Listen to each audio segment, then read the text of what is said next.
just... Oh. Too late. I'll do it another time. Here we go. Space, the final frontier.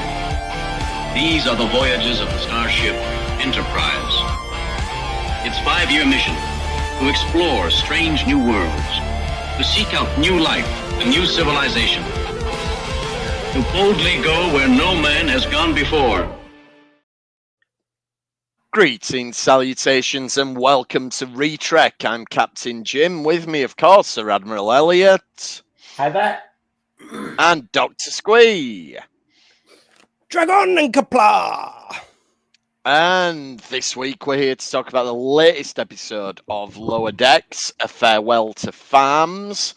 And, well, it did lead us to the TNG episode, Sins of the Father, but we're also covering that for a much more somber reason, which is our Trek news this week, which was the passing of frequent Star Trek guest star Tony Todd, who, of course, played Kern in the episode we're going to look at, among others, across TNG and DS9. He also played various different aliens and memorably played the older Jake Sisko in The Visitor from Deep Space Nine. So his contributions to Star Trek are numerous and memorable, but he's probably best known for his horror roles, most iconically the title role in Candyman, which was a great film. Can I just... I'm going to weigh in on Candyman before we get into everything else he did, because I looked at it. I can't say it now that you said it, because then it'd be 3 times. No, it's one each, though. I think that's louder. And there's no... Yeah. On the same screen might count. I was going to say, and the lens could be a mirror, like the... It's five anyway for that. It's 3 for Bloody Mary. So let's save some just in case we accidentally say it. Yeah. So the film of which we're speaking, it's quite funny because it's got over, like, I think it was like 250, something like that, roles on IMDb. So that's just how prolific he was. But Candyman, I was just, funny enough, listening to, there's a podcast which got released starting on Halloween about a true story, which, even though it's not, like, if you see Candyman in the credits, it says based on a short story. But actually, based on a short story, that thing. But there's actually a real life story of someone who came through a bathroom cabinet to kill this woman. And basically the writer, they interview the writer, he took loads of stuff and he goes like, oh, well, yeah, but you just take stuff from real life and you make it into fiction. Yes, that's what based on true story is, you prick. He was a bit of a dick, basically. Lovely film, but one thing which is nice is, like, the last one which they did, which Tony Todd was in a more minor role. It's kind of nice because they said it because the woman who got killed was black, and they kind of took that away from the story. They named a character after her, but made it white character. You know, they took a lot of stuff from black people struggling in America. In Chicago, I think it was, the original case happened. Well, and the book was set in the UK, I think. But anyway, well, it was, but that's what I'm saying. It's like he credits the original stuff from the original story. So he even named a character. So when he says it's not based on anything from the real story, it's just blatantly not true. But anyway, in the last film, it was kind of written where it was kind of like about poor black people in America, and they even made the when you called for that person whose name I shall not mention again, it was to protect them, so it put the power, like, it was empowering more than taking away. So the fact that Tony Todd near the end, I'm sure it meant a lot to him, to, like, as much as he was wonderful in that film, it's not his fault anything was taken from someone else's story, but I think it's kind of nice that he got to be involved in something which kind of brightened that. Sorry, just if you want to look it up, it's a podcast called the name of the film, The True Story of the Bathroom Cabinet Killer or something like that. But it's fascinating. And if you're a fan of the films, I'm glad I heard that true story, which kind of that film owes so much to. Yeah, I've never heard that. I mean, it was based on a Clive Barker short story, but I didn't realise he'd taken so much inspiration from something that was true. So yeah, I will. I don't think the original story had. I think it was the filmmaker who borrowed so many things from the actual case. So I don't know if mentioned in the original short story. So that's what I'm saying. He took all the stuff. took all credit away from this person, just credited the short story, which was just a heinous act. And then he even says, it's like, oh, yeah, but like any attention on this is good. It's like, well, you just said it wasn't based on it. So you can't have it both ways, you prick. Anyway, yeah, I mean, it wasn't that much intensity. attention. I've seen that film several times, and that's the first time I've heard it. So Yeah, there we go. But and a quick shout out to his Babylon 5 character, who's just really sweet. And a lot of his things is side to him, and he kind of has this wonderful monologue because he all through this appearance says about he's doing it and he's fighting this, like there's a kind of civil war basically in it, and he's saying he's doing it all for his little girl at home. And at the end he records this log entry where it's like, sweetie, I did it, I protect you, I kept the monsters at bay, just as he's about to sacrifice himself. And it's just so sweet. So that's my little shout out. Sorry, over to you guys. yeah, it was a fantastic actor. Lots, as you've covered there, a lot of, even just in his Trek roles, a huge range. Even though he's probably best known for horror, but he was a very versatile actor, and he's been in a lot of sci-fi as well. He's known. Oh yeah, but I think horror and sci-fi cross over a lot anyway, don't Yeah, they do tend to. Yeah. Just through Doug Jones alone, he's in most of them. Yeah. Well, I was just thinking there was a good guest role in the X-Files episode Sleepless, which was very good as well. So yes, we take our hats off to Tony Todd. Last little mention also, just fair play to the Candyman people as well, because prior to that he'd done a few. He'd worked a bit. That was 5. Fuck it. Anyway, there we go. That's me toast. So yeah, sorry. Prior to that, he'd done a few roles. So it's like it wasn't his first role, and before that, he was doing a lot of army parts. So it's interesting to think if it wasn't for Candyman, the people who made that film, I've already said, so I may as well enjoy it now. For the people who made that film, he might not have gone down the horror sci-fi route. So they like it's quite possible they're responsible for the career he had. So. Just interesting. Yeah, quite possibly. I mean, it was a hugely iconic role and a very good film that stands up very well. The sequels, not so much, but there we go. That often happens. I think that's pretty much the entire horror genre, isn't it? Yeah, exactly. Yeah, and no one's bemoaning that there was never a follow-up to Farewell to the Flesh made or whatever. Oh, I do. First one skipped straight to the 21 reboot. One was quite good. Like, just skip the ones in the middle. Yeah, I think that's the way to do it. Anyway. Well, there's a typical thing in that. There's like your first one, that's great. Your second one, you excuse for why they can't die. Your third one, doing the second one again. Your fourth one, a completely different story, not related whatsoever. Your fifth one in space or on the moon. That's and true. then they let it rest for years. And a lot of times, the ones when they let it rest for years, it can be it's hit and miss. It's half the time it's given enough time. Otherwise, it sucks still. At least with Candyman, we never got to the moon. That's quite disappointing. Yet. Yet. So. On to Lower Decks then. So A Farewell to Farms was this week's episode. And it starts with Klingons farming, which I loved because we've talked about this a few times, like how there must be Klingons who do other jobs other than being warriors. I think we only see the warriors because we're looking at it from in the space with the Federation, so many people to meet. Which makes sense. It's like if you're watching a war movie, you tend to just see soldiers. But we know there's loads of other people.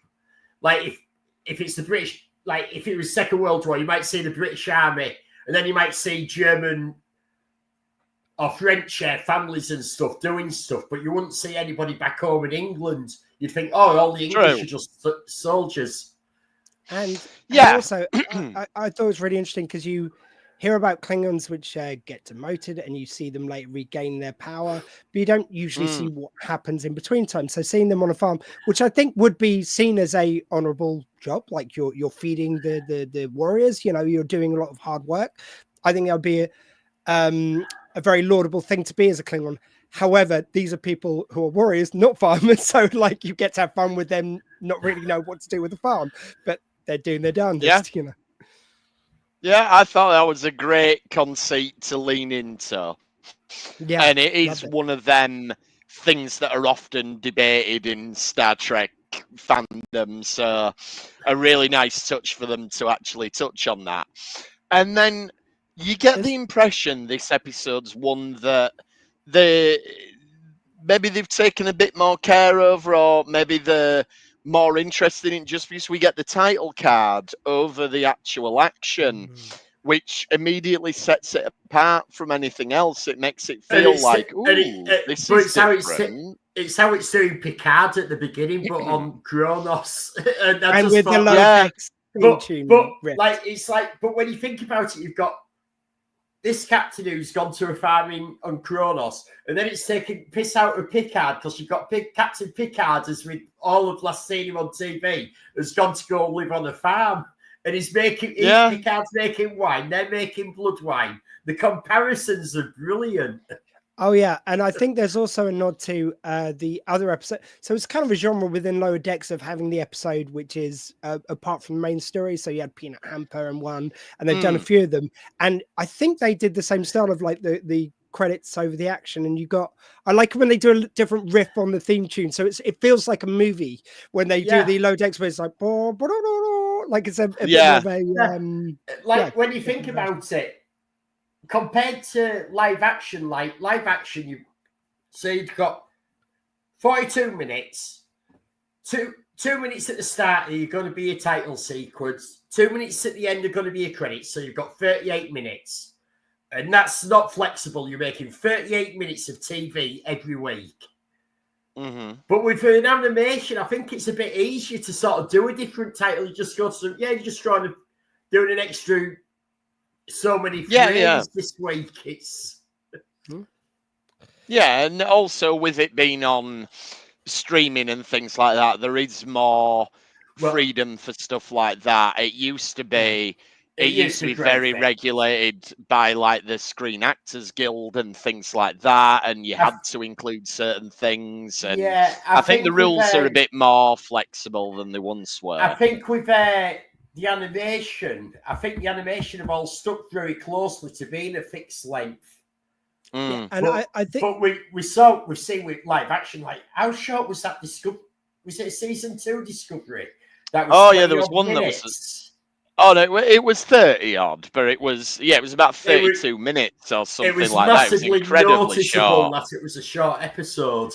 Yeah, and also I'll also say it's like sort of to what you're saying, Eddie. It's like where you've got a certain amount of time to tell the story. In this case, it's like 25 minutes. I think Lower Decks usually comes in around. It's a bit longer than the standard TV ones, but not that much. So if you have only got a certain amount of time to play with, and this is a standalone story you've got to tell, a few minutes for the credits added to the story time makes a huge difference. So I think, and it shows here they needed that time, for the story. Plus, I think it's quite amazing that they're already in a way taking the mick out of modern Trek because they've gone straight into Picard. Let's rip on that. Yeah, it's great. Yeah. This is the Klingon character that we met before in that episode where we got T'Lyn from, and they had the various different crews. So we have met this character before, and Mariner keeps calling him, we find out that he's got demoted, and because of that, the whole family has shared in the dishonor, and. Mariner and Boimler turn up. Go on. I just really related to the bit. Is it before that when the woman's kind of trying to chat him up and sort of saying, it's like, oh, well, I don't mind someone on their road back to being captain. And then his brother comes in. It's like, we've all had that moment when your buddy, you're getting well with a girl and your buddy comes over and totally fucks it up for you. It's like, that was just so relatable to me. Yes, he does, doesn't he? So Boimler and Mariner turn up, and Boimler's now got a mustache. So this is an ongoing thing now. Well, he's obviously doing more, isn't he? He is, so he's doing Movember. And I just wonder if they were aware of when the big up sort of the release dates. if it has been done deliberately for Movember. Yeah, I will give them, it could have been. like, if they can prove they do, I will send them over a shiny £5 note. You know, If it's, I mean, I would be impressed. I'm not saying they didn't. I'm just, If he that would be shaves it- amazing forward planning. If he shaves it off for episode 7, we know he has. Then okay, No, if he shows it off in episode 7, £5 to well, I'm doing fundraiser for ADHD UK, so I'll send it there. There you go. There we go then. But Oh. yeah, who knows? But I mean, it's obviously part of the storyline that he's trying to look like the other successful Boimler that we saw. Mirror So there is Boimler. a And it's storyline amazing. reason for it. And it's got the facial hair is obviously an excuse for him to do stuff he could already do, but it's just really nice to. It's nice to have different plots with Boimler, which do feel in keeping. Like, you know, he would be fascinated by Klingons, but he would always be too afraid to maybe do what he does here. So it's really nice. It's great character development for their last season. Yeah, definitely. It does feel like they've always sort of skirted around Boimler becoming more useful, for want of a better term. More confidence. But yeah, it feels like they're really going in on that now, possibly because they did know it was the last season, and so the character arcs need to get accelerated a little bit. Yeah. And we need to stop waiting around for getting them to wherever the final state is. Like, we've got a limited number of episodes to tell it now. The B plot then is all about the bird doctor and the food critics. Yeah. It's comedy for like I mean, plotline. Yeah.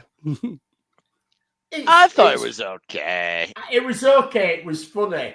And if we hadn't done like some of Riker's cooking previously, that is obviously shit when you watch it. It could have very easily led us down that path as another episode. It could actually. That did cross my mind. Yeah. Do we need to talk about Riker's omelette? But we have already covered that at length. Yeah. I just felt it's a fine comedy plotline, but it's just, for me, it went on a little bit. It wasn't a lot to hang a B plot on. It was very strange because we've obviously going to have something major's coming with the plot arc that they're putting in. Yeah. But there was nothing in the B plot to drive that forward, which is really strange. No, there wasn't actually. Yeah, they could have had. That would help. That would help for me. You know, we used to have it. You used to get episodes like this quite regular with TNG, etc., where you would have a good main plot, and then there'd be a stupid side story that meant nothing. That was a bit, and it just had nothing why are these two gone together? To do with they don't gel together as plots. They're very adjacent. No. And I'll add that for a character which we don't usually see a lot, I'm quite happy. Like, it's great to give him some airtime before the end of the series. Great, but it didn't really relate back to a lot of stuff we already knew about him, so it felt a bit alien in that way as well. So it's like it was I don't know. It felt like in this stage of his journey, it would be better to call back on stuff we already knew about him as opposed to introducing new stuff for a plot to his character. Yeah, it was kind of we're going to define this species now as they're all about food, and that sort of came out of nowhere, really. Yeah. It's sort of like the entire species are hipsters. Yes. Yeah, and we're opening up that door within the last series. One of them did have a good line, though, where she said, like, "Oh, catch me as I performatively faint." Yeah. I thought that was good fun. I mean, there's to take nothing away from, there was some really funny writing, some funny moments, but it just didn't feel like a plot. It didn't gel with the main plot, I think, is the problem. Yeah, and it's the main plot was like a movie, so we don't want to. I don't think there's anything wrong with what they were doing there. I don't think there's anything wrong with the character development. I thought it was funny, but it didn't drive our main story forward, and it didn't go with what was happening in the main plot of the episode. It was almost like, oh, what we're going to do with the rest of our characters this week?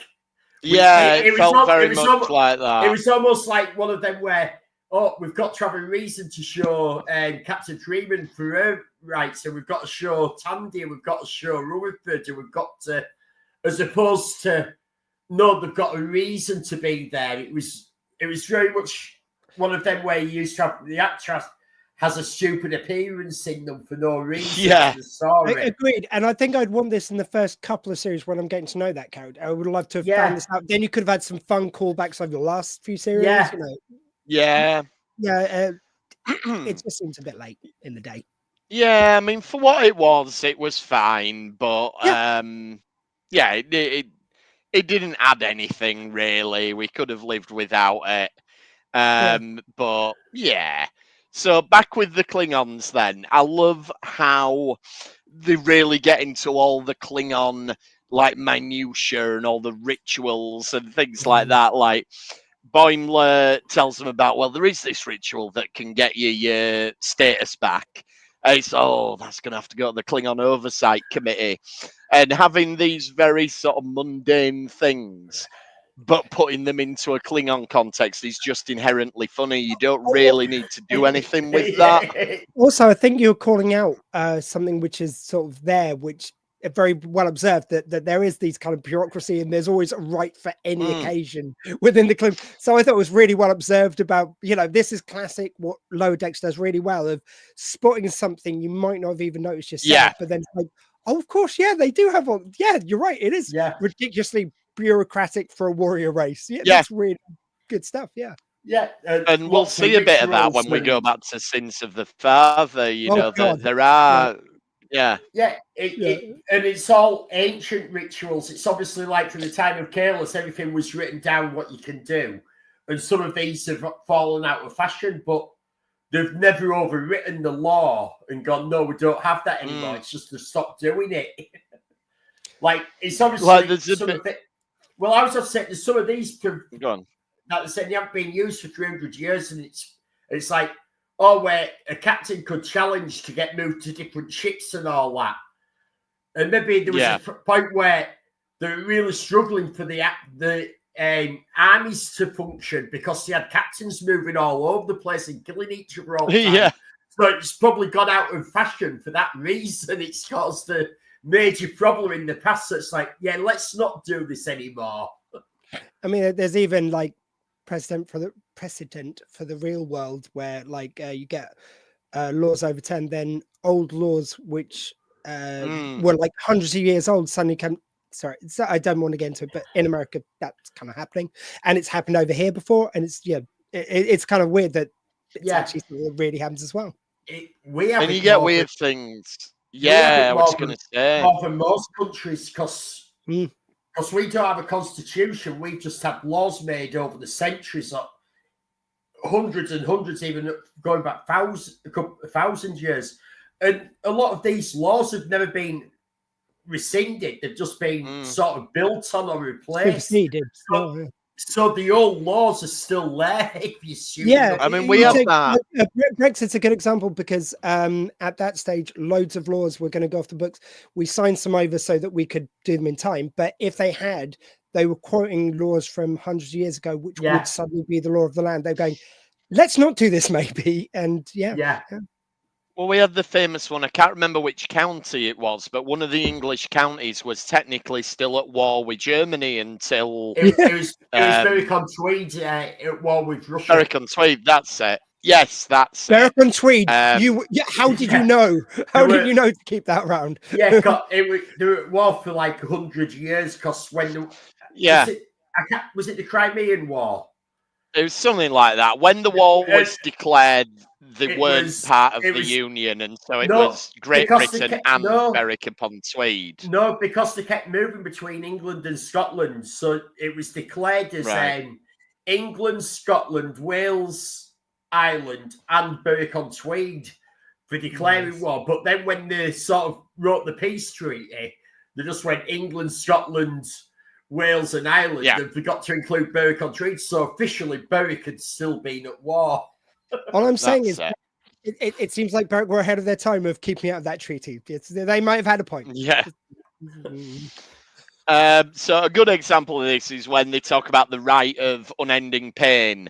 And one of the Klingons has a great sort of one-liner. They would say, "Yes, I know about Kalus's Thorn murders." Just this lovely, just flavour to it all. It's really good Yeah. fun. And they do go through this gauntlet of pain, and the way they get round it's very Star Trek. Like, we'll distribute the electricity between all of us rather But these than one pain of sticks are us something taking we've it. seen lots of times. Oh, Yes, they are. And it seems Um, it's actually it's very Klingon as well, because like okay, it's very Starfleet to have, because we're all going together, we'll distribute the energy and everyone will live. That's very Starfleet, very scientific. But it's very Klingon to, like, if we work together as a unit, like in war, we will survive this. And that's actually quite a Klingon message, I think. Yeah, I've not thought of it that way, but yes. And then, I mean, I've got a few other notes on the B plot, but we can kind of cover that in one go. Oh no, I will mention it, 'cause again, I do think there's some really good witty lines in both sides of the story, but yeah, where they're talking about what the punishment's going to be for making the bland meal, and it says your whole family will be removed from the great seating chart. That was nice. Yep. I think we invited Warp Drive so we could go forward and find strange new worlds and strange new meals. Yeah. I found a stew or two. You know, he's got a lovely line about that. Yeah. I found a stew. There is some good stuff in it. And I kind of like Freeman reacting to them and, like, you know, basically let me at him, like being protective of it. Yeah. And I do like how Tandy turns out to be really, really good in the kitchen because she can use her assassin skills with a knife. Yes. I suppose if we're being really charitable, and this is being very charitable, we could say that thematically it kind of reflects the Klingon story in that it's showing what different bureaucracies in different cultures can be based on. That's very tenuous. Yes, I know. I said I was being charitable, and that was very much a stretch. But there you go. At least there's some thematic link. I mean, some of the TNG B plots, there was nothing. But anyway, no back to the main story then. They have to fight a giant tag, and there's a good joke about, wait a minute, do we express its anal glands? Which I thought you just want a pet setter, don't you? Yeah, is there? You have to trim its claws and clean its anal glands. This is your pet tag, isn't it? And you want a pet sitter. Yeah, you want a pet sitter and groomer or something. Yeah, it's lovely. And he goes, yeah, so what? I get to do this. Well, he got called out for that by the rest of the board. No, he did.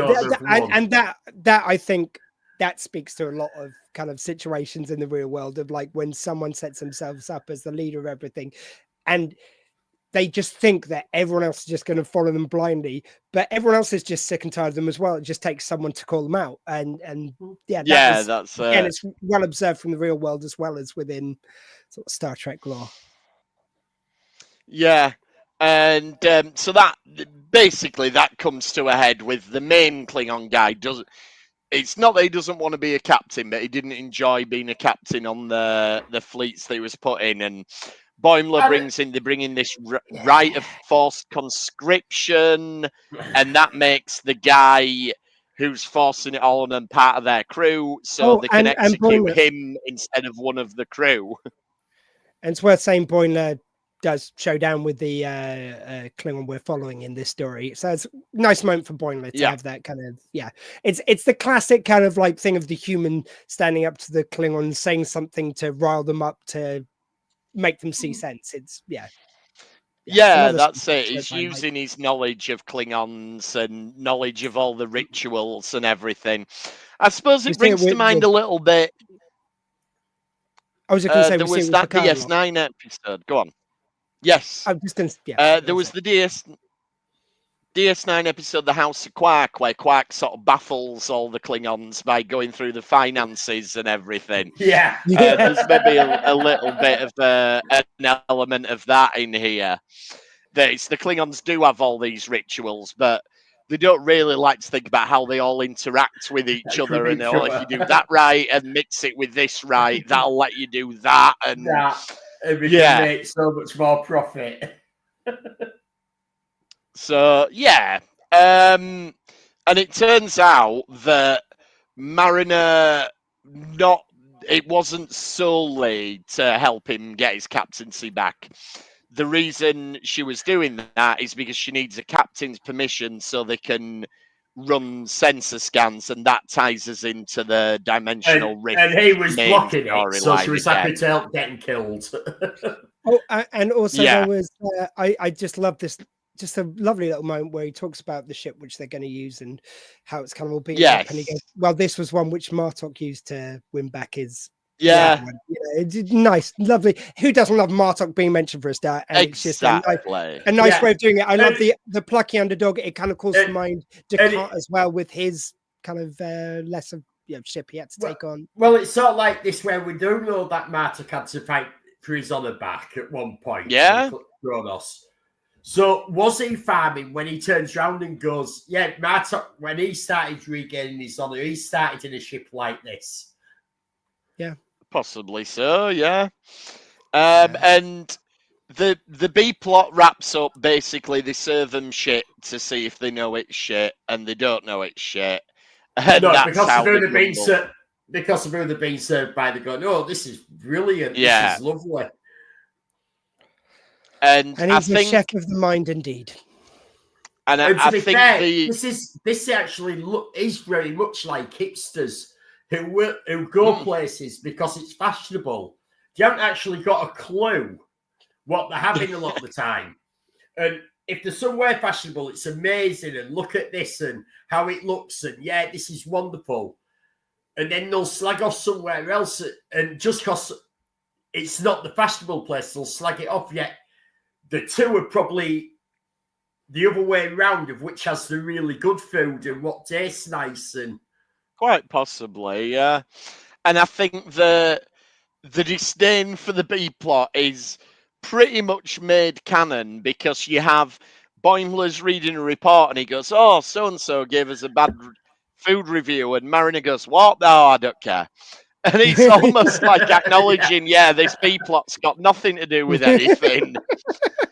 I didn't even think of that. But we I just thought that was... We do have the big reveal right at the end of the episode. After Mariner's gone to I've gone to check out on the anomaly to scan it, and she comes back. Well, we thought they were natural, and she shows the data pad and goes, "Oh, no, but they're not. These are being made artificially." Could we please have a piss take of Discovery in that? That would be so nice if later on they saw, because there was that thing of the man-made thing on their worst series 4, was it? Was it series 4? Oh, the anomaly, the DMA or whatever it was. I've tried to forget about season 4. No, I want a piss take of it in there though, because they take the piss out. I wouldn't mind that. Yeah. But as we've had a bit of a big reveal on the main plot this episode. Because I think we'd already got it right at the start that it's going to be about anomalies. Yeah. Do you want to make a prediction yet, Squee, of who's behind it? Ooh. And do you, Jim, want to change who you think's behind it? Have I not said anything? No. Right. I'm sticking with Folians. I'm going to say... I did say no. I said big hand. I want big hand. Oh, sorry. You said big green hand. You did. I will add to my Apollo riff that this is additional, not instead. Apollo is also a member of the Q Continuum, so you get Q in there as well. Because they've done that with Trelane, so why not with him? Yeah, well, see, Apollo, we got them in the New Frontier books. I'd prefer it to be Apollo, and they bring in the characters from New Frontier because I just want a canon version of the New Frontier books. That's all I want. With the amount of Star Trek we get, just do a one-off film, do a Captain Calhoun film. Anyway, I will stop beating that James, drum. I hope that's the case. I hope it is. But no, I'm going to stick with our old friends. whose name has just escaped me. What are they? Iconians. The Iconians. That's it. I'm sticking with that for now. But the thing with what they did last season, where it turned out to be Nick Locano, it literally could be anything. It could be that. It could be that cat out of Cat's Paw that was actually a witch or whatever. Do you know what I mean? Oh, Wesley Crusher hasn't come up in this one. Wesley Crusher's been in, like, he's been doing the rounds. So yeah, no, he was in a flashback when they did the flashback to Nick Locano. So Wesley's had his. Right. Sorry, good point. Doesn't mean he can't appear again, but he has had his Lower Decks moment. So no, I'll stick with my bets at the moment, but we can always update it as we go along. I am, with no evidence apart from the title screen, I am sticking with it being Folians. Yeah. So back to TNG then with Sins of the Father, which is one of the first. I think it's the first of this type of Klingon story where we go to the Klingon homeworld. Or where actually, well, we'll get to what the Klingon homeworld's called in this episode. But it's the first of sort of a series of war politics episodes. Yeah, this does start off a lot of storylines. Sorry, Elliot, after you. I was about to say, before we get into it, I'm not sure if this is Jodie who's late with our comments about Quark and Klingon bureaucracy, or if she thinks that it might be Quark's space accountant behind the anomalies. I mean, that'd be hilarious. That'd be hilarious. Like, just so random. That would be good. And to be fair, that's out there enough. And Rose is wishing us all sorts of great stuff. Great. Full moon, super moon Leonard, Friday. Shower party. Tomorrow have the greatest, most wonderful Beaver full moon, super moon on Friday. Wow. Jeez, yeah. I didn't know we were having one of them, but it sounds great. Oh, so it's the Meteor Shower party tomorrow, and then it's the Beaver full moon, super moon. Yeah, wow. Great. I didn't notice the moon was very bright tonight, so that would make sense. I'm going to look that up and find out what it means. Can I give a just shout on this episode? One thing, it's a kind of more general note. One thing which I never kind of noticed until this episode, because I think it's been a while since I watched these Next Generation Klingon episodes. And in Deep Space Nine and beyond, it kind of evolves to something else again. But I never noticed how much these Klingons in their style and their delivery and everything remind me of the fact that in the original series you had kind of a lot of old Shakespearean actors playing these parts. And you it's still in there in these episodes. There's a lot of kind of big speeches where they're going, and I will kill you when you stand, without doing any threatening gestures. Would this be around the time though also when Star Trek 6 came out? I mean, probably not too far. That obviously. A little bit before. A little bit before, but we did have it was maybe being made, and maybe some of them had seen bits being made. But we had Christopher Plummer, obviously, didn't we, with his hearing it in its original Klingon, and I mean, it did make me think. I wonder if Star Trek: The Undiscovered Country was sort of a nod to that, the fact that it was always played by a lot of theatre actors who had done Shakespeare. Without a shadow of a doubt, I think. It's just something I've never really considered before, but just it's as I say, I didn't remember them being this theatrical and this little fighting in the Klingon episode. I enjoyed the hell out of it. It was all about what you have to remember with this one is this is very, very early Klingon. Really, this is one of Ronald D. Moore's first episodes, and he became the Klingon guy in TNG and carried that over to DS9. So when you look at it, like prior to this, we've had the episode that they reference where Riker goes on the Klingon ship. We had one episode, second season, early second season. Yeah. And it's one of the few good episodes in the second season. And we had Heart of Glory in season 1, where Worf had to fight like the the other Klingon guys, and we had the emissary with Kayla. But I think that's about it in terms of Klingon episodes that we've had. And other than that, you've had Star Trek 3 and Star Trek 5. And that's it. You know, when you look at how well developed the Klingons are now, this is very, very, very early days. I think having Worf on the Enterprise right through TNG, we've been getting him being very stoic and all that, and all that, and it's almost, it makes you wonder if in this episode, the early parts, a lot of the actors who are coming in are trying to play a bit like Worf and be very serious. Yeah, I mean, Michael Dorn is your go-to on how to play a Klingon, and Worf himself becomes a far more interesting character as we go along. And these episodes are a great part of that. When we like the whole Duras Klingon Civil War arc that they do with Worf is one of the best recurring elements of TNG, I think. Where this way, like, when you think about it, this could have been it is a great episode, but anything that happens could have been throwaway, with Worf being dishonored from the Klingon Empire, and then he just goes back to Starfleet, and he'll still be exactly the same next week. There will be no difference to how he is, and it could have very easily been that. And yet the play on this story right through till the end of DS9, it becomes such a pivotal part of the main story. And we also... I haven't actually finished, but what I was about to say is, like, we know how Ronald D. Moore became known as the Klingon guy. I wonder if he had an inkling of this story arc.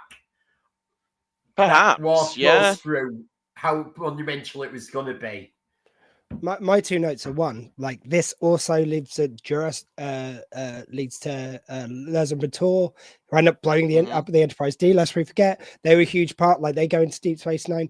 They were the ones who originated the very boob window to which Mariner refers in the last episode. It's like, who crawled into her boob window died for that line, by the way.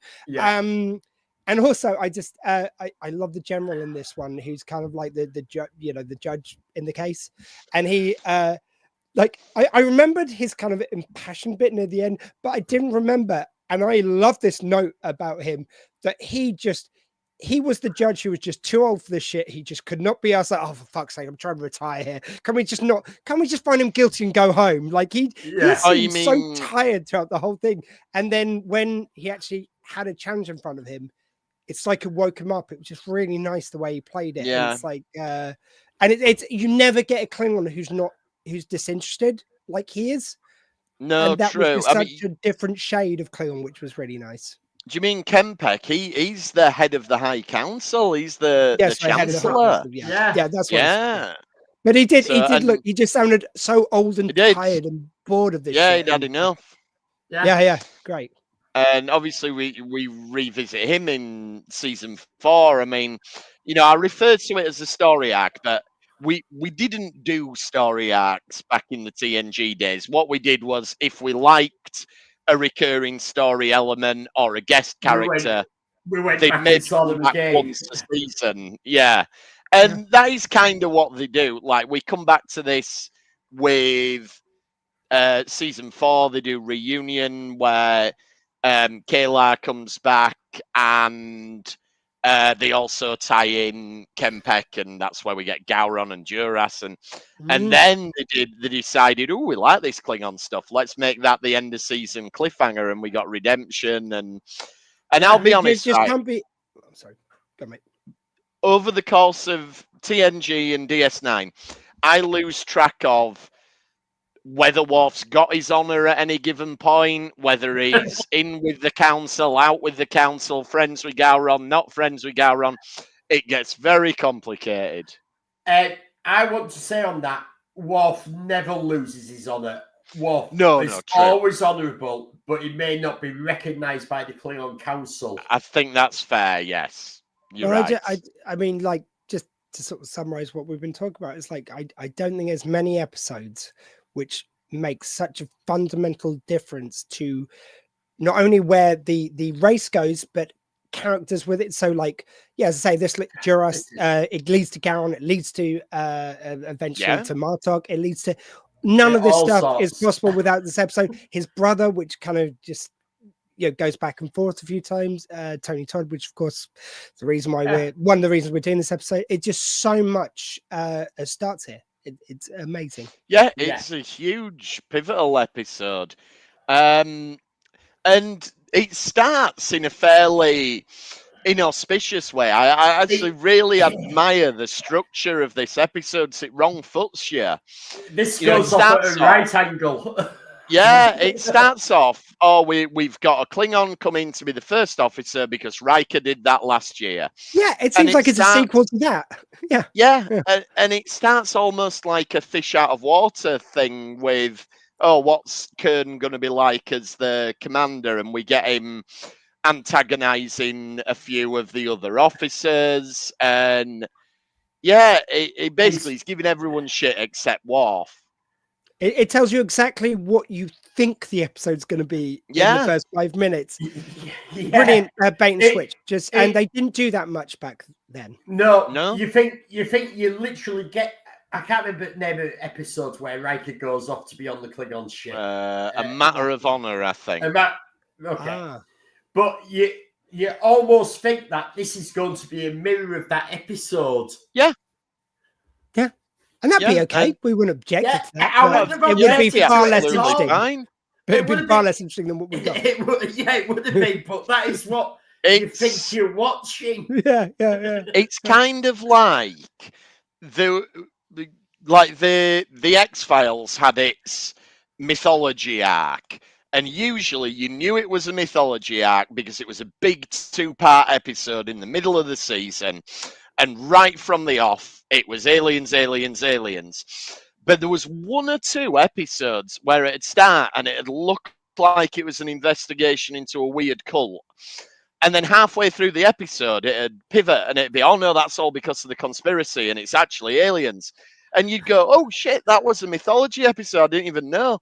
And it's kind of like that with this. It's like, it's going to be a exchange student episode and it's probably going to be good fun. We're going to find out stuff about the Klingons. But no, it becomes this huge episode. And you also have it's a lovely little kind of play that he's harsh on everyone apart from Worf, which he treats gently to razz it. Like that's the ultimate Klingon diss, is to treat everyone else severely and treat you really nicely. Yeah, it's wonderful. And I just thought, if you had gone down the episode, it looked like it was going to be, that would be really interesting to play. And he doesn't seem as real Klingon because he's on a ship. That alone gives you quite a lot of meat. Well, that's it. That could have been an episode itself. Yeah. The whole, where he says to him, when he does a scan or something, he's like, very good, Commander, you did that very well. Very well. How many meteorites are in the shower or asteroids? 2,000. Well done. Are they any danger? No, they're very small. So no course correction needed? No, sir. Okay, well done. The bit with him and Riker is just so like it's yes, when we see great. It. This is kind of Riker's MO really, because as we've discussed a lot of times before, when he goes against Shelby, when he goes against Jellicoe, all these times, he's the one who kind of is the voice of the crew to these people. Yeah. And here he does it again. And it's just great because in all the other episodes, you might have this guy was right on this, he was right on that, whatever. But it's just Kern straight next scene, he's in having dinner with us and goes do you know what? Interesting enough, I almost killed Commander Riker. Let me tell you the story. As if he's just telling an anecdote over dinner. It's lovely. I had to stop myself from killing Commander Riker. Yeah. Don't worry, I never do it over dinner. No, I like it because it's there because I'm on a Federation ship. I didn't kill him. If I'd been on the Klingon ship, he'd be dead now. Brilliant. And the whole dinner scene it's really good fun. And like I said, that could have been a whole episode itself. I have one problem with the dinner scene. And it's Go on. and I have no problem with him going, "Oh, I will try your burnt dead animal," and all that. But what got me was the caviar. He should really like the caviar because that's what I thought. Yeah, the caviar should have been the thing he enjoyed. And like when Picard's there, I've got a couple of cases put away somewhere. Oh, we know who's getting paid far too much as a captain, don't we? No money in the Federation, wink, wink. Yeah. I mean, but that's what he should have been literally having on his meal. He should have literally gone, tasted it, and literally had handfuls slapped on top of the chicken to make it palatable. Yes.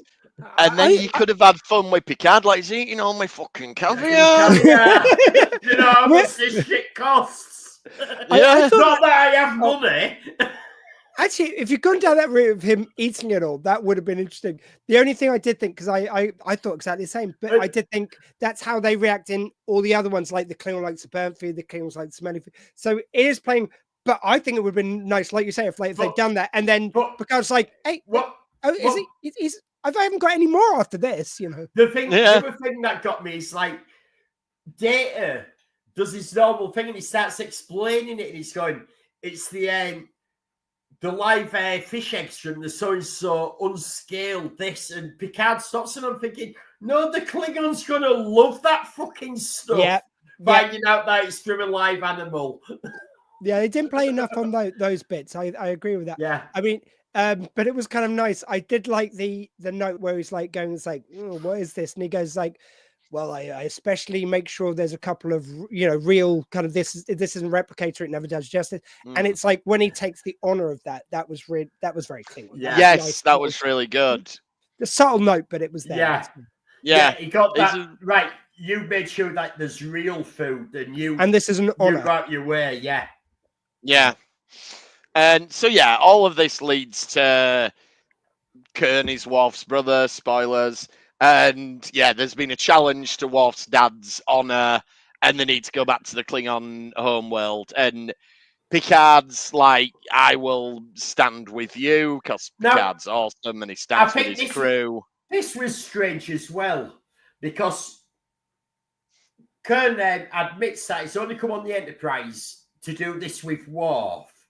That he's not interested in being first officer or the officer exchange program. That was all just a pretense to get to Worf to see if he could act as his brother and would lead the family.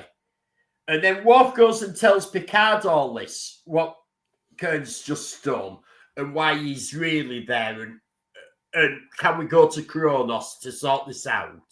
Yeah. And then Picard comes out and he's fine with Kern still being first officer.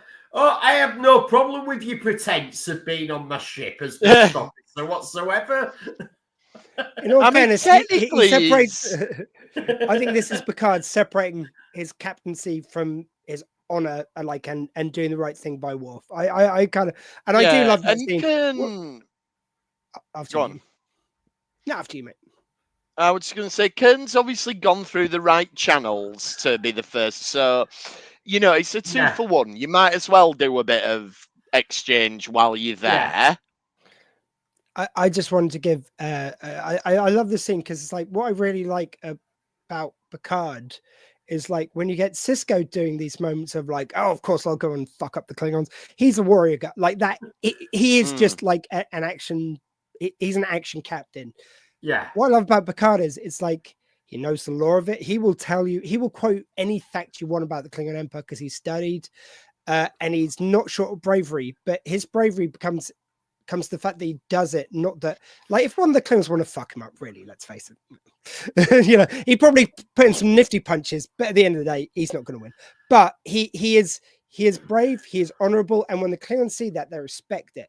And it's like true. It's about doing the right thing when you don't know you can win. Like it adds that extra element to me. Like I'm never going to win like a lot of fights and stuff, but like I like to think I would stand up to do the right thing with people. So it's like for me, it's easier to see myself in Picard's actions than it is Cisco's, and it just Yeah, I like that. I see what you mean. Yeah, I mean, I've got something to say about some of the things Picard does in this episode, but we'll get there. Now, first thing that's weird is when he decides, right, we're going, he goes, set a course for the first city of the Klingon Imperial Empire. Like, what? Yeah, that's Like, are you gonna land in the actual city? I mean, this is clearly like we talk about this when we cover the original series, is that they've not decided on what the terminology was, but it's just odd. It's like I think it's possibly because it's so ingrained now that the Klingon homeworld is Kronos. But had it actually been named before Star Trek 6? Maybe not, no. So, it's an odd description. What I was about to say is, I wonder, because this would be maybe a year before Star Trek 6 came out. So Star Trek 6 would be well into production. They probably know at Paramount that they're going to be dealing with the Klingon homeworld, etc. There's probably ideas. Is this season 3 or 4? Which season is this? This is season 3, episode 17. So 1991, Star Trek. Yeah, so Star Trek 6 came out 91. 91, I'm sure. So it's very close to it coming out. So they were maybe told on the TV show, you can go to the Klingon homeworld, and do this episode, but you can't name it because we are doing stuff in the movie and we haven't decided, and the movie probably took precedent over what the TV script did. Maybe, yeah. I mean, my hot take is it's like. But when you look at the timing, that makes sense that they were told on the TV show you can't name anywhere. You see, I was going slightly another direction that where we've been talking about the fact they established so much lore going forward for Klingons. Maybe it was just a swing in the miss. They were going to like, oh, everyone loved calling it the Klingon Imperial Home World. That's what everyone's going to be saying. And it's like, that's them shit. Like, it just rolls off your tongue. They're probably shooting the movie and they go, no, let's reshoot that to be Kronos. That sounds better. Yeah. Well, first of all, it says the first city. So it's like, well, do you have to specify which city you're going to when you're heading to a planet? Well, here's another idea that it could be that the TV show's being made and the movie's being made at the same time, and they've decided on the movie what it's going to be called, and they've put in the notes on the TV show the first city of the Imperial Empire for them to go to the movie to find out what it's called. and somebody has literally done that thing and just gone, oh, that's obviously the lines. That's happened before. Yeah. Okay, and so the first city, whatever, like if you pull up in the wrong bit of orbit, do they say, right, you can only go to Skegness? Like, yes, we'll let that one go. But then the Klingon Imperial Empire, that's tautology. Of course it's Imperial if it's an empire. Like that's... Anyway, never mind. Anyway, so they get there. Duras, basically... Duras is a baddie. He's a baddie. He's a weak-willed wanker. With a name like that, you know we are going to have issues with this family for years to come.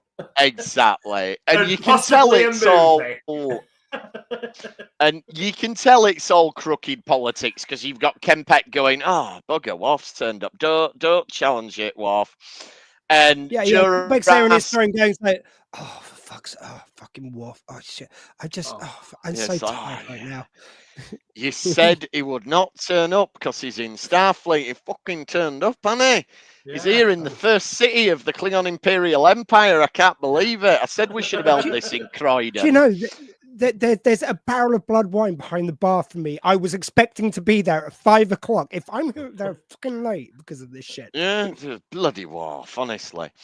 Anyway, so he has Kern attacked, and that takes Kern out of the running. And then we've also got Go on. Sorry, just skipped over one bit I wanted to mention. First of all, first time we've had Chadich is mentioned in this episode. I believe it's the Chadich, first yeah. Yep, it's nice. It gets used a lot. So, well, and this is it, because... Go on. And it's in that first scene where Picard comes in with him. Not only a lovely moment where he goes like, they go, "What the fuck are you doing?" He's like, "I'm here because I'm his captain. I stand with my men. I give testimony for my officer." And I love the thing again. It's the thing of respect of like your commanding officer speaking highly of you. That carries huge weight. That's lovely.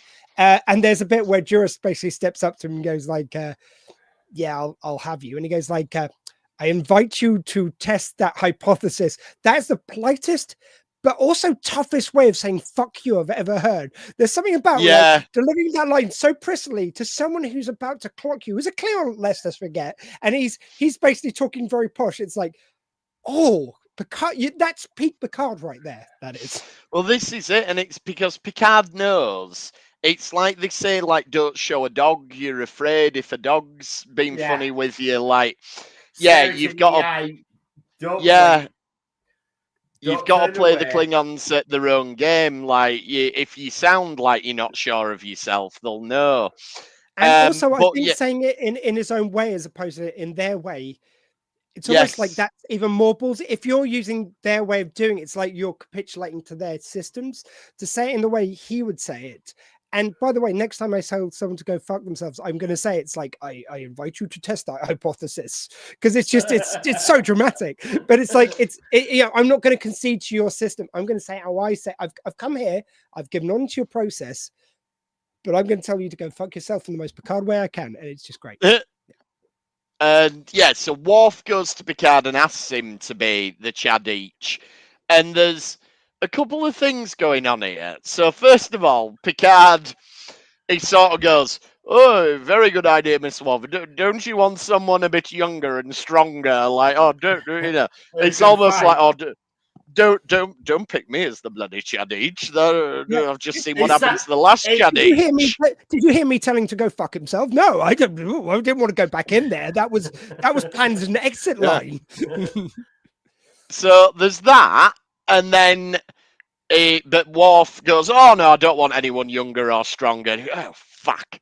But anyway, so and when Worf says that, Picard says the correct Klingon things. So it's like, right, how up his own ass is Captain Picard that he's like, well, Worf's Chadich has been chinned. Obviously, he's going to ask me. I better learn what the words are.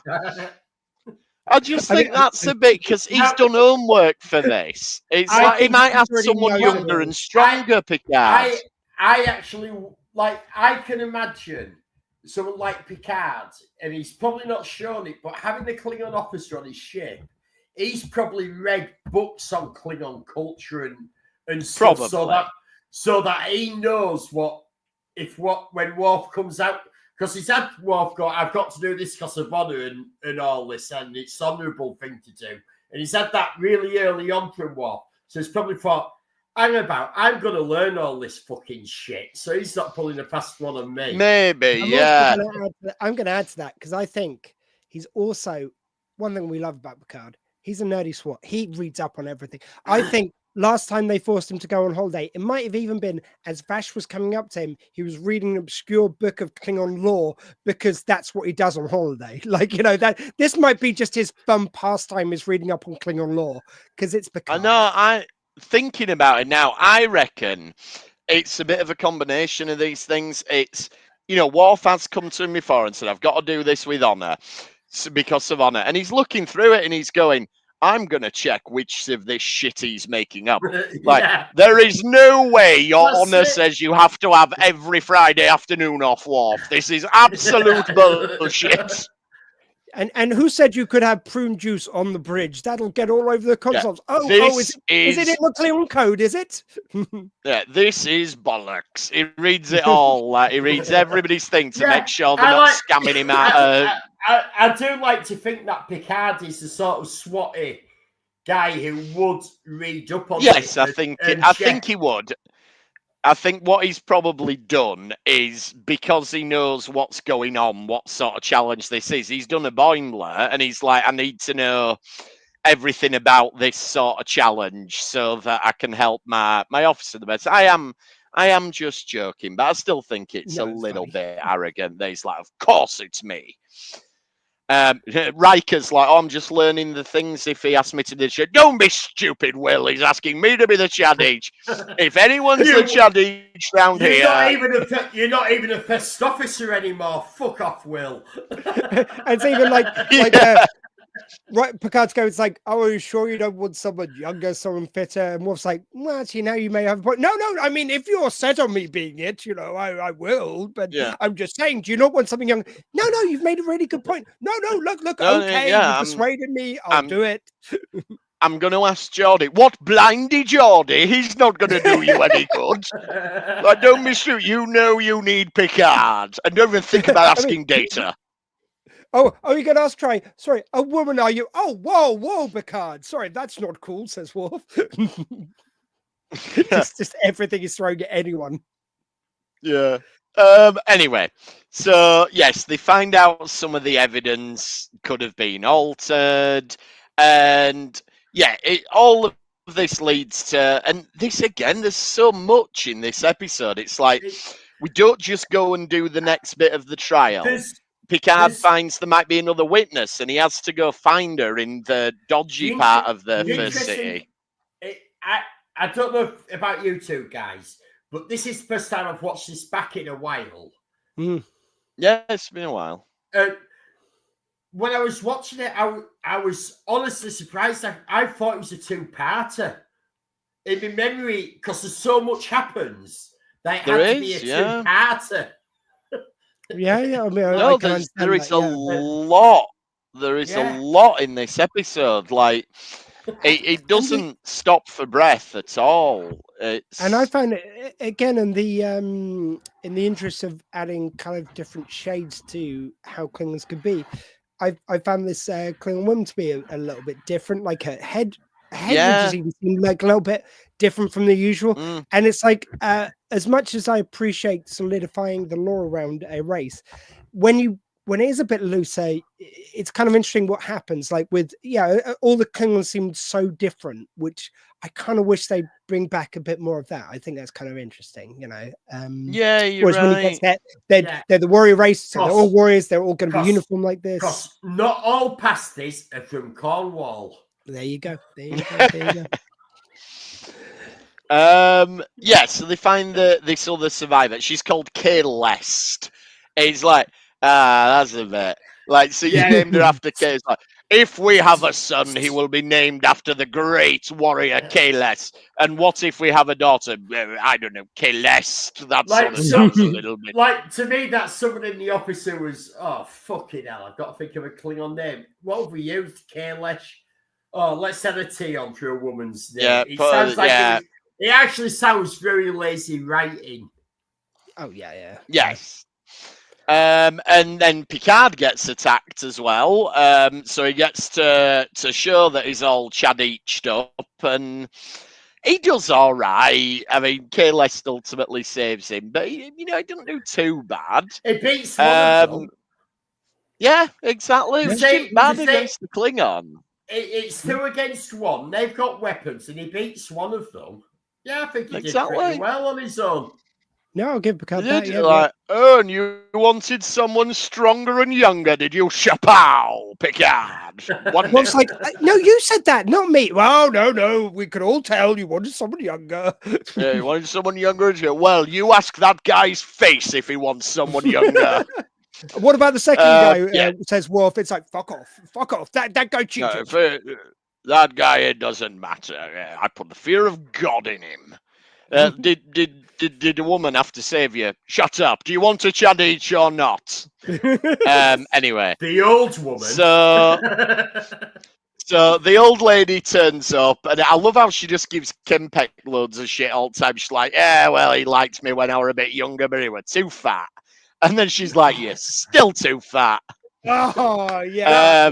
The thing that we get all the way through, to be fair here, this fits in with everything we see, because as far as we can tell with Klingon mating rituals, dating off, it's always the women who are in charge. Full stop. God, yeah. And that's it. She's having none of it.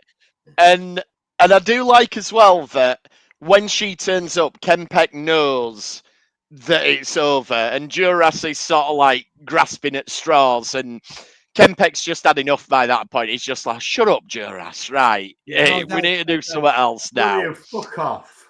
Yeah, he's like, "Look, the jig's up, Duras. We're not doing any more of your shenanigans. That's the end of it. Your family's dishonourable. Fuck off."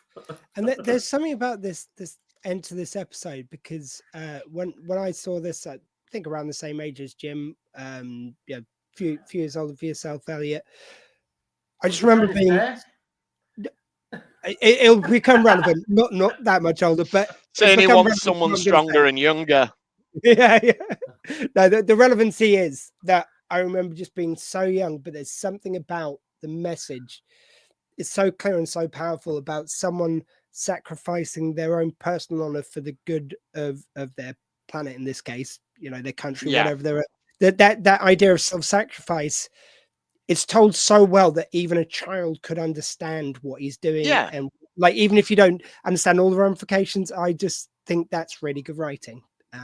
Whereas Elliot, you were a few years old, so you would have comprehended it a bit better just by those few years, because when you're younger, your understanding builds year by year very quickly. But yeah, no, I agree with you. It's Worf all over, and he always does the most honourable thing, even if it does him harm. It's maybe a little bit harsh on Kern, because Kern has to still keep the pretense. So basically, he denies Kern taking his family name back because the family name will be dishonoured. But I suppose in doing so, he is protecting him, because if he took the name back, he would get this dishonour. And you know what? It doesn't say it, but this is to be continued. We're not done with the saga of Worf's family honour by a long shot. But this also, because we find out that something's happened on Kittimer. This is before yesterday's Enterprise or after? Oh, I want to say after.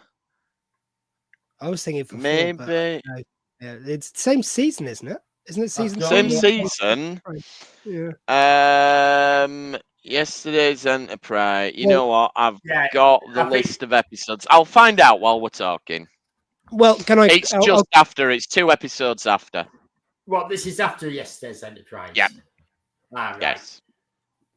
I was just going to throw in as well that it's really nice that until Worf makes that decision, Picard is still fighting. Still, it's like, well, I don't care about your planet. Like, this is my officer. Like, he's looking after him, whereas Worf then looks after the bigger game. It's nice you get to play both those angles. Like, Picard, of course, will stand up for his man there. Yeah. And like Kern all the way through, you mentioned Kern's kind of reaction to this. I love the fact that when Kern's revealed himself to Worf, and they've got that scene, I think it's in 10 Forward, where he kind of says about, no, we must do this. And Worf goes like, sorry, you're my first officer here, like while you're on this ship. But in matters of Klingon, I'm the older brother. Fuck you, you're doing what you're told. Yeah. And like, because of this Klingon honor structure, he does what he's told. And like, that carries forward to this moment. So you've already established, because if you just had this moment of him just going, yeah, sure, I'll do whatever. On its own, it would feel kind of weak sauce. Like, it's like, well, but it's actually built. It's already established before. That's you're right. And again, like Tony Todd to kind of get so high status and then just go, no, I understand. I do what honor demands as part of the Klingon family structure or Howl structure. Rose says, think the Klingon planet was named just before the film came out, and that makes sense. Yeah. We'll have to look that up. We'll have to look at when was the first mention of Kronos.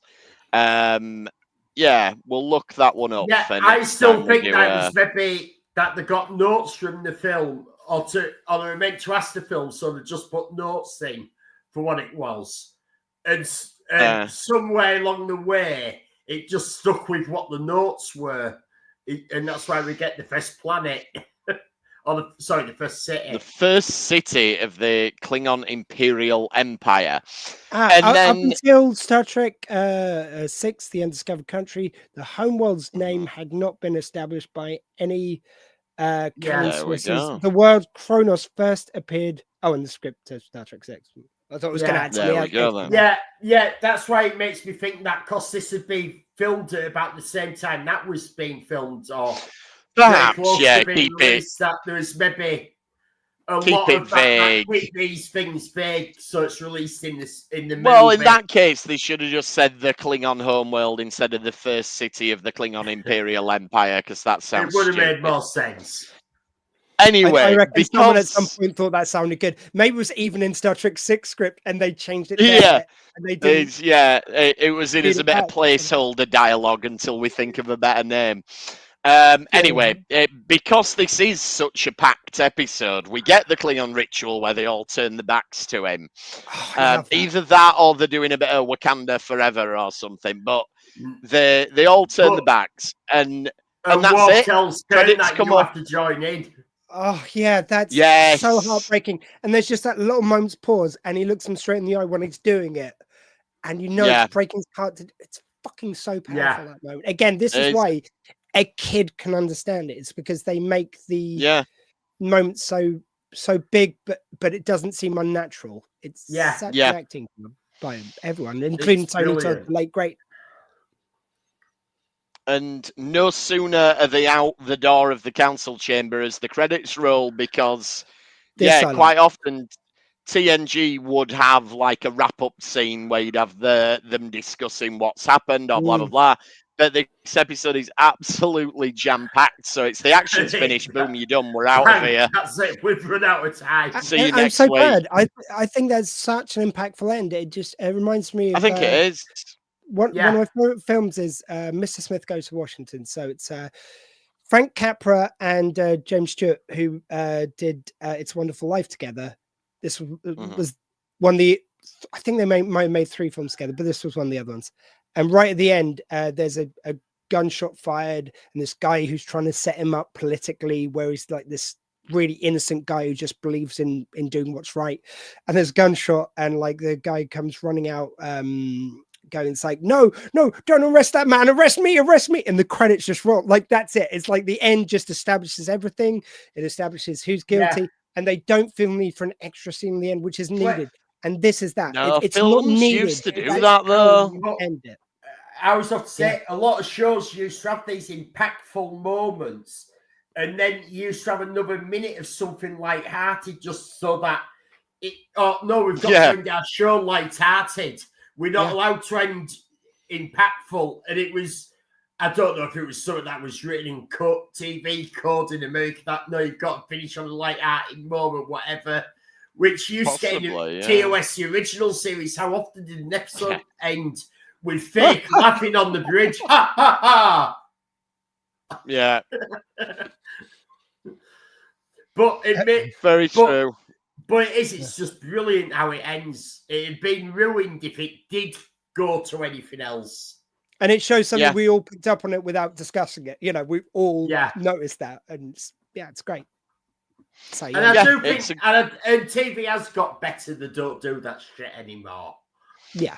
Not always, no. I mean, but even then, there's anything, usually a scene after the thematic ending. There's usually a scene where they discuss it or something. I don't know. I think maybe it's gone too far the other way now. It's all about dramatic cuts to black now. Is TV like it just boom, and that's the end of the episode. I think there's a happy. Not every episode needs to end abruptly. Exactly. The nature of the story should dictate what you do, and this one does it very, very, very well.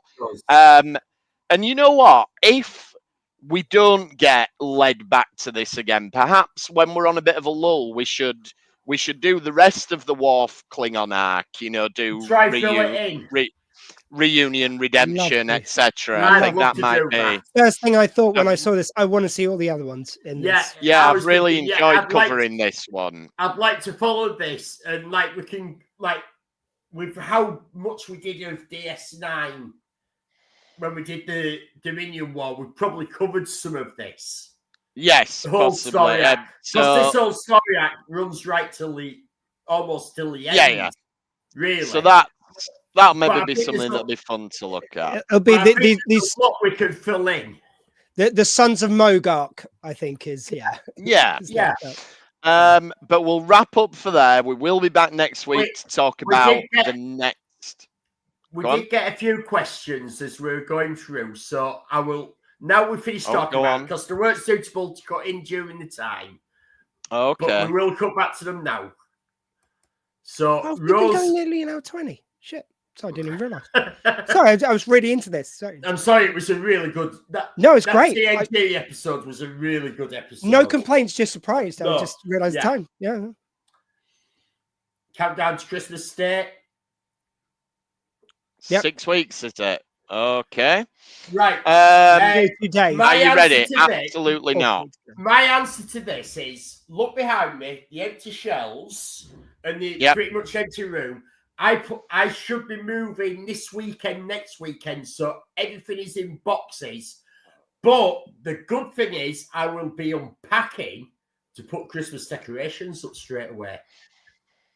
Yeah, Oh, in November.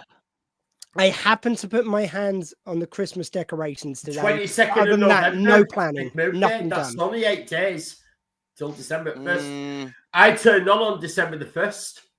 Lights go on Fair December the enough. 1st. But yeah, I just Okay. because I happened to be moving some boxes earlier and I came across the Christmas decorations, so I put them ready to put up. I'm not going to be like, yeah, I'll do it. I have bought 90% of the presents I need to buy, and Wow. I have wrapping bought none. paper, but I have not wrapped yet. So Well, someone I show me. think moderately prepared, I think, is a Right. fair answer to This that. is a good. This next one is a really good question, but it came in after we talked about Lower Decks. Is why I didn't put it up while we we're talking Okay. about Sins of the Father. What anomaly will appear tomorrow in the opening credit? Ooh. Now, I don't think we'll get a different one. I think the opening credits will be the same as Does she mean episodes 1, pre-credits? 2, and Yeah. 3. But will we get an anomaly episode? Yes. No, Yeah, I actually, think. Yeah, we've had I a think- tangent in this one, but it's not main focus. So I think tomorrow's going to be a main focus one. I think we might. Yeah, I get, think we need more- to step up the arc now. I We're think- halfway through. I think halfway through we might get a clue of who's behind it. Yeah, I think. Tomorrow. Yeah, we need to take the arc now that it's very clear it is an arc. I think we need to step that up a little bit. And we're due an so- arc-heavy episode. Unless they Yeah. play it like they did last series, it was mostly oblique references. Most of them weren't like, and then you Yeah, and then it commented. just So, went don't mad know, in the yeah. last 2 episodes. Who knows? Well, that's my This prediction, is yeah. the thing. Lower Decks is very unpredictable, but yes, I'd like I to would think we might guess get a that major we'll get. clue to who's behind it. Yeah, I think anomalies will feature more heavily next episode if I had to bet on it. Yeah. I feel like more of an anomaly heavy episode than we've had. Or they could Um, totally blindside us and have absolutely nothing to do with Could do. what the main story is and just have a standalone episode of Which- doing something totally random. Very possible. Which again wouldn't be out of character for Lower Decks either. It's a very So, yeah. unpredictable series, and it's always a But we really will- nice surprise. We will be covering it next week, along with whatever rabbit hole we go down as a result of it. Now, Um, Jodie posted this about 10 minutes after we talked about Picard getting ready. Is why I didn't put it up at the time. Right. I think Magic maybe the Picard ones just from the time we preparing could- for it. Just skip Yeah. like quickly over. So Boy Scouts are Uh, always bad. No, I hate Boy Scouts. Yeah. Next one. And this is just talking about us getting Christmas stuff up. Cutting from Halloween Halloween stuff. straight into Christmas, I have no problem with that. Sure. There we go. Elliot does And not we speak caught for the up. Retrek podcast or our official opinions. The opinions expressed are solely that of the contributors. Yes, And for God's sake, Jodie, the neighbours won't go past because of your rotting pumpkins. Clear them, woman. Yeah. Clear them. So yes, next week, more Lower Decks, whatever episode we end up with, you can get in touch with us in the meantime, retrekpod@gmail.com, and we're all over the various different social medias. We're trying out Threads. We might try out Blue Sky. I've heard that's a thing. Yeah, I'll set up Blue Sky for next We've time. come off. We've come off the First Lady's site. Yes, we've come off that. We're no longer on the First Lady's site. Yeah, we're an ex-member of that site, you might say. We are. And yeah, Retrack Model Studios, as Elliot has said, though. What's my back catalogue? Yep. Hopefully in 2-3 weeks, I'll have studio back up and running, and we'll get something out. I think the first video might be actually me getting the new room ready. That'd be cool, yeah. And Dr. Squee, what have we got going on the Dr. Squee show? Well, me and you, Jim, we're continuing our delve through Twin Peaks. So last video which is up, which you can enjoy now on youtube.com/DrSquee, is us talking about Firewalk with Me and the missing pieces, which is cut material from Firewalk with Me, because like they filmed an extra hour and a half of full movie's worth, which got cut from the movie. I think one of our most fun, like it's all been great, but that one was really fun to cover. A really amazing, it was, yeah, weird, like.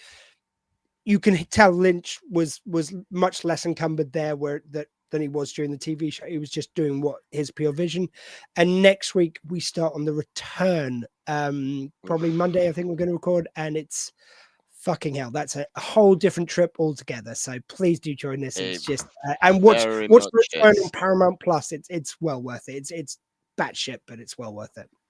Yeah. And thanks for trekking with us this time. We will see you next time on the Retrek. What me? For the glory of the Empire.